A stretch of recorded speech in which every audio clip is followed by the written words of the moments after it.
As Kennedy spoke on The Rogan Show, a reporter for Vice.com called Anna Merlin was watching. Merlin was so enraged by what she saw that she dashed off an article attacking Joe Rogan's employer for allowing the conversation to take place. Spotify has stopped even sort of trying to stem Joe Rogan's vaccine misinformation, read the headline. The piece never even described much of what Bobby Kennedy had actually said. Merlin dismissed the entire interview as, quote, a detailed survey of Kennedy's most dangerously incorrect views, a far too extensive list to outline in full. In other words, we here at Vice don't have time to describe all of Bobby Kennedy's lies, but trust us, they were lies. Then Merlin called Spotify to see if she could get the episode censored. Much to her profound frustration, Spotify refused to censor the episode and kept the interview on its website. So she spent the next several days ranting about all of this on Twitter. People were listening to the wrong things, and Anna Merlin was mad about it. So was Peter Hotez. Hotez is a pediatrician from Texas who became moderately famous on MSNBC during the COVID lockdowns as a Biden shill and a vaccine promoter. Hotez read Anna Merlin's piece and then huffily retweeted it. Effectively, why is Bobby Kennedy allowed to talk in public? And that gave Joe Rogan an idea. Why not have Peter Hotez debate Bobby Kennedy on his show? You claim he's wrong. Why don't you explain why he's wrong? That seemed fair. But Hotez wouldn't bite. So Rogan offered to give $100,000 to Hotez's favorite charity if he agreed to come on. Soon others made their own pledges and the pot swelled to over $1 million. But still, Peter Hotez wouldn't come. Instead, he scampered back to MSNBC, where one of the channel's oilier hosts assured him he was doing the right thing by dodging the debate. Arguing with Bobby Kennedy is morally equivalent to debating a Holocaust denier, the host said. No decent person would do that. And of course, Hotez agreed. Quote, 200,000 Americans needlessly perished because they believed the anti-vaccine disinformation and refused to take a COVID shot. So really, talking to Bobby Kennedy would be a lot like abetting murder. And Peter Hotez, MD, PhD, was not going to do that. But wait a second, you ask yourself. Let's think about those numbers. 200,000 people died because of vaccine disinformation from Bobby Kennedy and people like him? How do we know that? Is that really science? No, it's not science. Because we don't know that.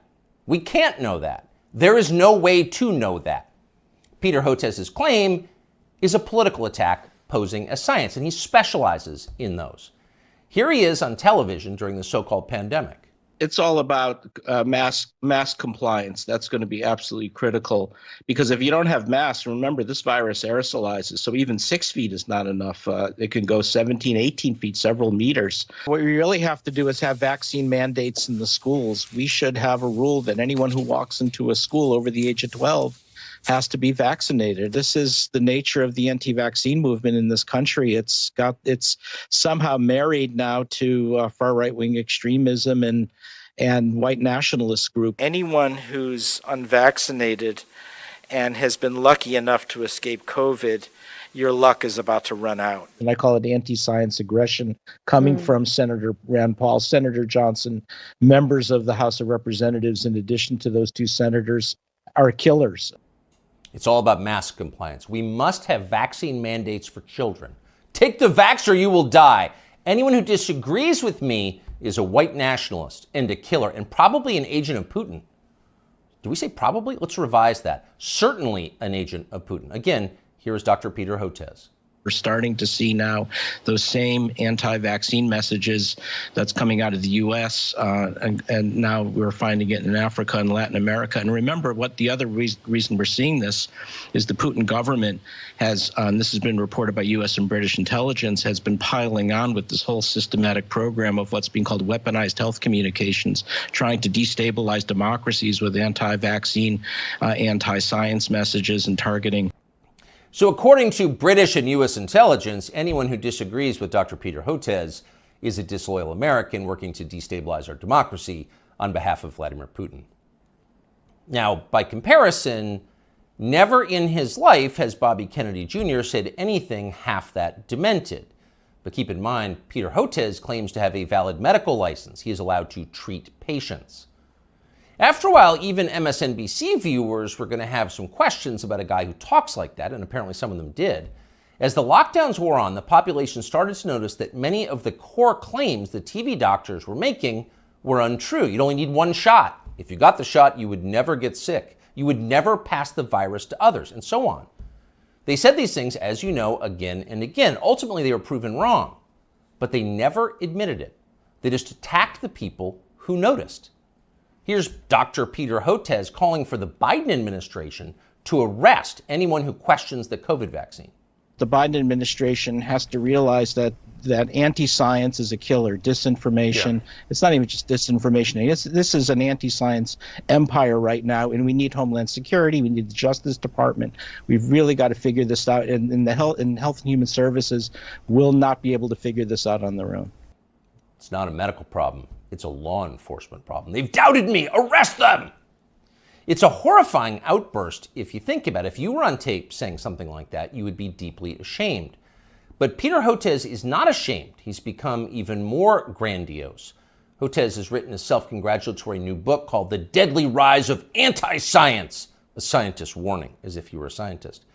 Here's how Hotez describes himself in the book's promotional literature. Quote, during the height of the COVID-19 pandemic, one renowned scientist in his famous bow tie, appearing daily on major news networks such as MSNBC, NPR, and BBC, and others, Dr. Peter J. Hotez often went without sleep, working around the clock to develop a nonprofit COVID-19 vaccine and to keep the public informed. During that time, he was one of the most trusted voices on the pandemic and was even nominated for a Nobel Peace Prize for his selfless work. He also became one of the main targets of anti-science rhetoric that gained traction through conservative news media. End quote, though we could go on. So here you have a renowned scientist, selfless, trusted, going without sleep, self-denying, persecuted by extremists for daring to tell the truth. The Albert Schweitzer of cable news. That's Dr. Peter J. Hotez. The fact that a partisan buffoon like Peter Hotez can describe himself this way with a straight face and the backing of a publisher makes you despair for the country's future. But don't despair. There is hope. Hotez will never debate Bobby Kennedy Jr., but it doesn't matter. Kennedy has already won. He's more honest than Dr. Peter Hotez, and that's obvious to anyone who's paying attention.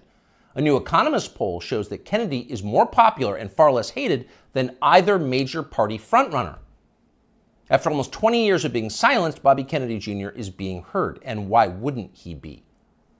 Kennedy's theories about vaccines may be right, they may be partially right, they could be even utterly wrong. No one's proved it either way. But what we can say with certainty is that America's medical establishment has beclowned itself for all time.